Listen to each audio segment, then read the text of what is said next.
Good afternoon. Thank you for joining us today. We are going to be presenting on the community college landscape in a post-pandemic world.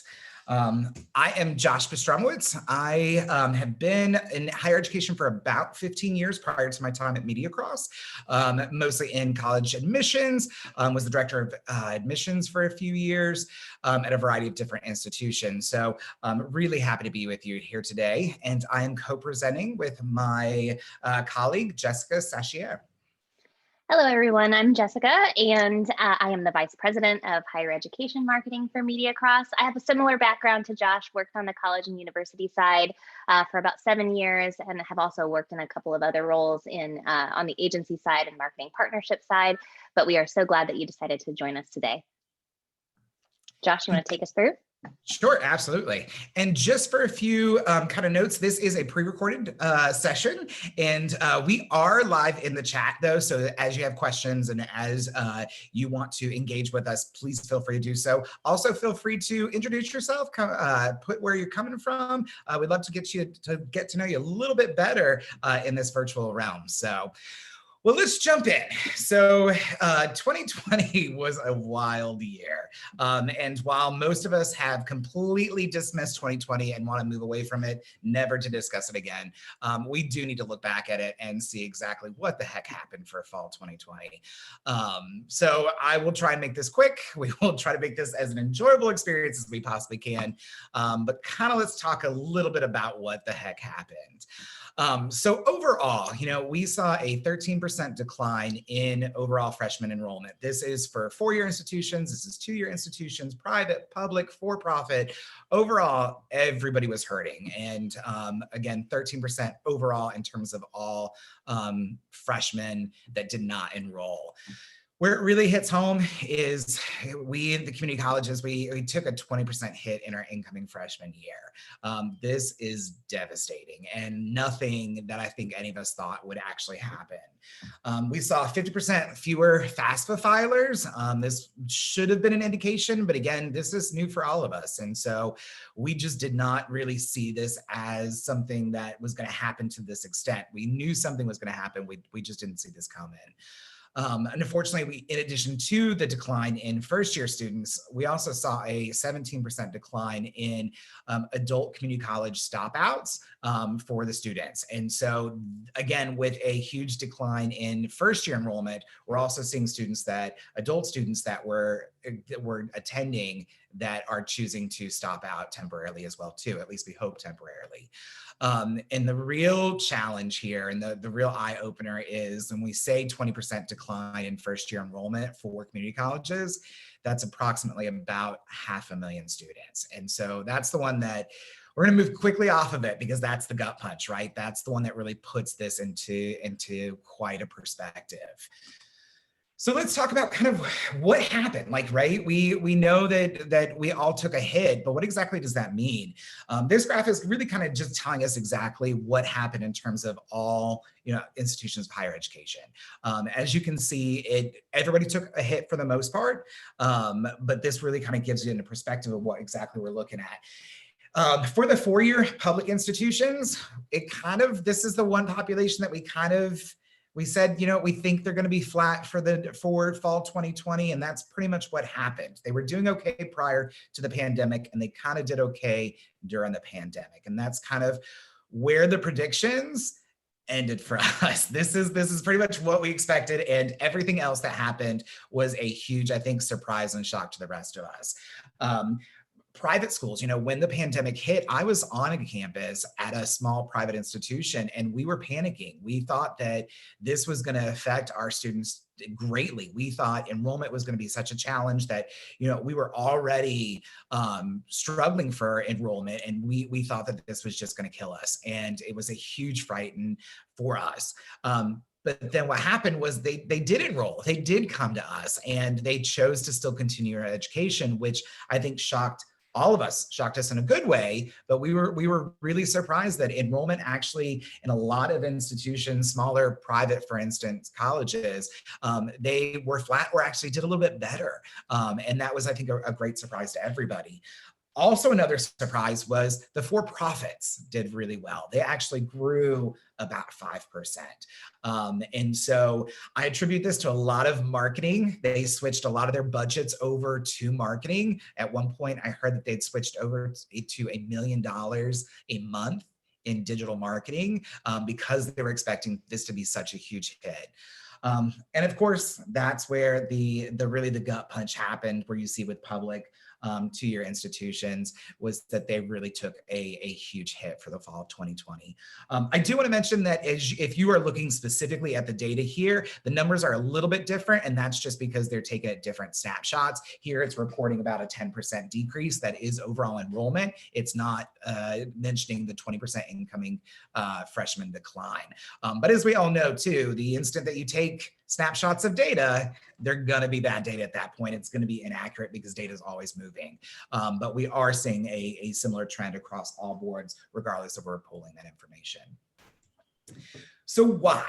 That's the big question. That's what we're all trying to figure out is what the heck happened? And, in times of recessions and economic downturns, the community colleges typically soar. Enrollment is going above and beyond in addition to graduate schools. These are two areas that, while the rest of the traditional paths are frightful and fearing that they're not going to have the enrollment, that's not the case typically with community colleges. And again, graduate schools, this is when they support their community at best. And so what the heck happened? As you'll see here, this was, I think, a really big eye-open for most of us. And this is, they polled students to say kind of what happened. Like, did your plans change because of the pandemic? What were your plans? What happened? And as you'll see, almost 50% of students that were going to attend a community college changed and canceled their plans for college. That's tremendous. We never expected that. And that's specifically at the community colleges. This was what was so surprising is almost 50% of students that were planning on going to community colleges chose not to. Whereas four-year institutions, it was almost 20. That's still a huge hit. I mean, in a normal situation, that would be disastrous as well too. But the shock is that almost half of your students said, I'm going to hold off for right now. And as you'll see, in addition to that, a little 12 to 13% are actually taking fewer classes, which we know is a hardship at the community college level. So this was just a real big surprise and still continues to be so for our community college partners. So what we knew, right, I'd mentioned that, during the Great Recession, 2008 through 2009-ish, that community colleges really soared in terms of their enrollment. And we were kind of expecting the same thing. In the Great Recession, community college enrollment increases 33%. That's tremendous. That's huge.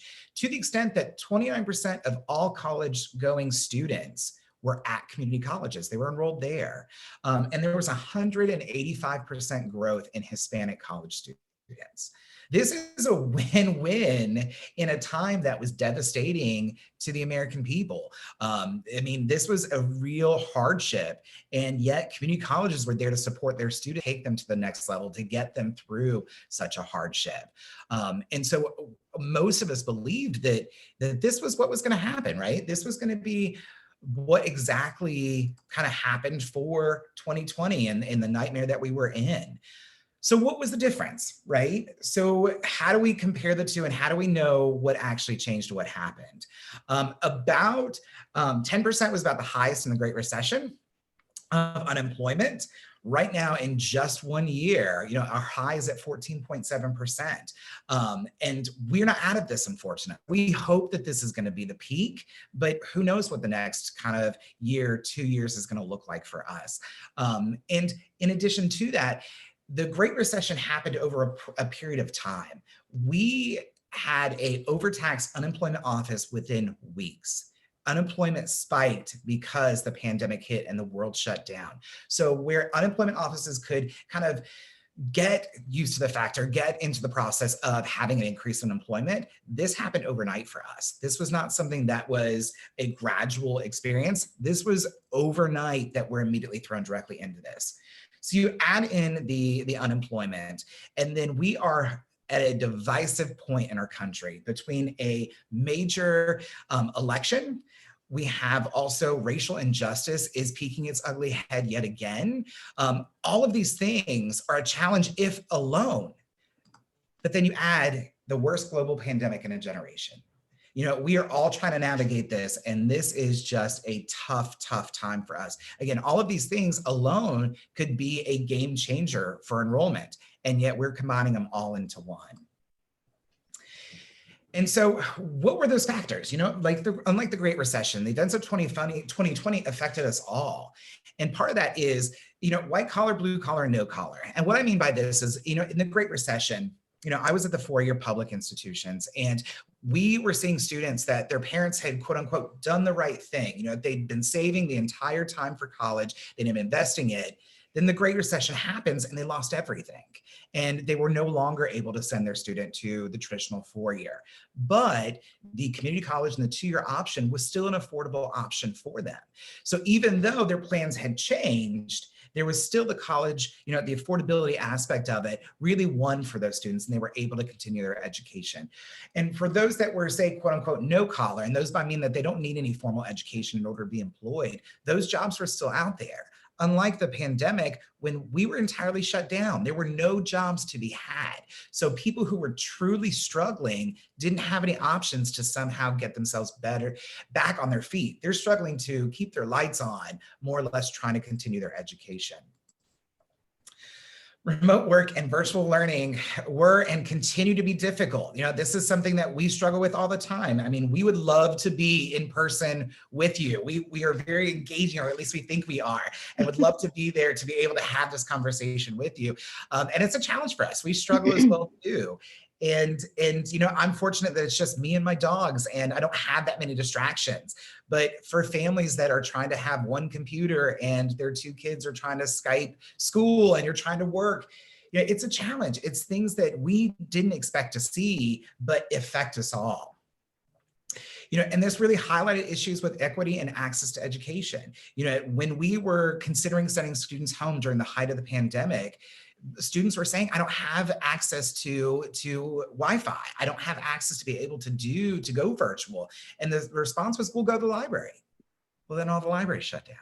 And we started to see that this is a major problem, and not just for a financial hardship, but students that live in rural areas that may not have access to Wi-Fi and reliable Wi-Fi to be able to virtually engage and go to class. So it really highlighted some of the issues that we are facing. And for those of the community colleges, you know, a lot of your programs are technical and vocational. And so these programs are indeed designed and are by nature hands-on. How do you transition that? When you physically have to hold something, you have to, whether that be a nursing program or an automobile program, to where you physically have to hold it. It's not great for virtual. So how do you transition that? And so I will turn it over to Jessica, who takes the bad news of what 2020 has been, and yet shares some hopefully some good light on how do we change. Thanks, Josh. Such an interesting juxtaposition between those two, excuse me, socioeconomic events and all of the different factors that really affected the community college landscape. So often, you know, community colleges and honestly, colleges and universities in general can get sort of stuck in this cycle of focusing on the 5-meter target or the challenge that's right in front of you. But in military training, you're taught to also consider the threat of the 300-meter target, because often it's the one that actually poses the most threat to you. And I bring that up because really the effects of the Great Recession that Josh spoke about aren't really over just yet. The birth rates during the Great Recession were in sharp decline, meaning that in the near future, in the next 5, 6, 7 years, the number of available prospective traditional first-time freshmen in your inquiry and application pools will be lower. So that's just the next thing coming up that we can hopefully start to build a toolkit to insulate your enrollment against any of these kind of major shifts in the norm, whether we can project them or not. Your audiences are very unique, and your marketing should reflect that. Segment your audiences and your efforts by first-time freshmen and adults, of course, but don't stop there. There is opportunity to segment within those populations to ensure that your message is reaching, for instance, maybe first generation and low income students, but also academically talented students who would benefit from a specific program and save money just by beginning at your college. And adult students aren't a monolith either, right?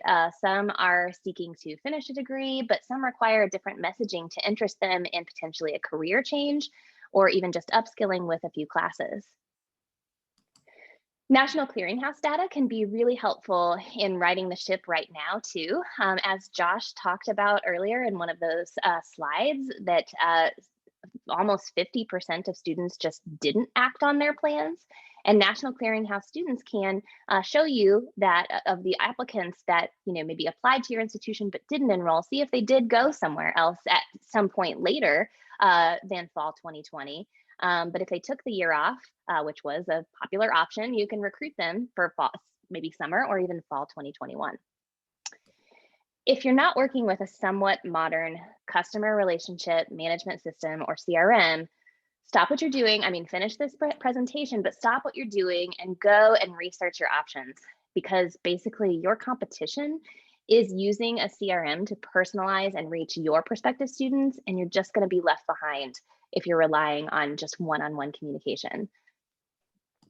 Whatever research you had in hand pre-2020, it's unfortunate, but it's irrelevant now. So much has changed and shifted in terms of perception, awareness, decision drivers as it relates to higher education. You don't have to undergo a massive research effort all at once either.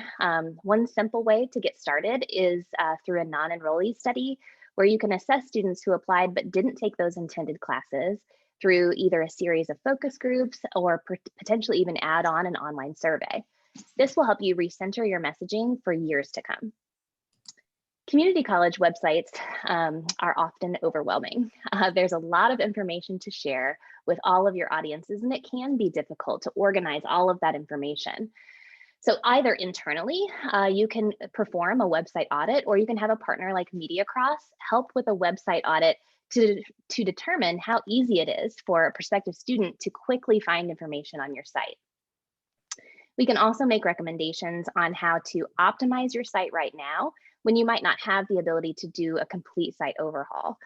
Or you can also consider a digital view book, which is a much more affordable version of a prospective student serving microsite that kind of puts all of that important information right up front.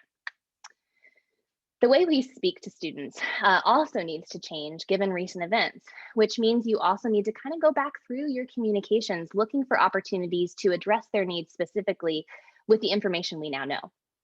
And the, just all of the things that kind of weighed on us in 2020. From your publications to email drip campaigns, taking time out to review the student journey from like when they go to your website and receive that first inquiry message to being enrolled, see what you're missing, identify those opportunities to fill in those gaps. If you're not already advertising online through digital display or social media marketing, it's time to start. Your students are online and you must be present where they are. Many community colleges feel they can't afford digital marketing, but even a small investment, even in just website retargeting, making a small social media marketing plan can really make a big difference. Overall, it's important to tell your story. Here's a few examples of our work with two-year colleges, from a digital view book to a technical program brochure and a postcard series. These are simple executions, but that have had a big impact. Perception can really only be changed through positive storytelling. And our team at MediaCross can help you with any of the pieces in this toolkit that I've quickly run through that will help you kind of maintain and grow your enrollment in the future. Again, thank you so much for joining us today. We really appreciate being part of the NCMPR National Conference. We are in the exhibit hall, so feel free to stop by our virtual booth and chat with us. You see our contact information on the screen as well. Feel free to shoot us an email. We are always happy to brainstorm ideas and talk through your individual challenges as you approach whatever is coming in the future. But we are available in the chat and can answer questions.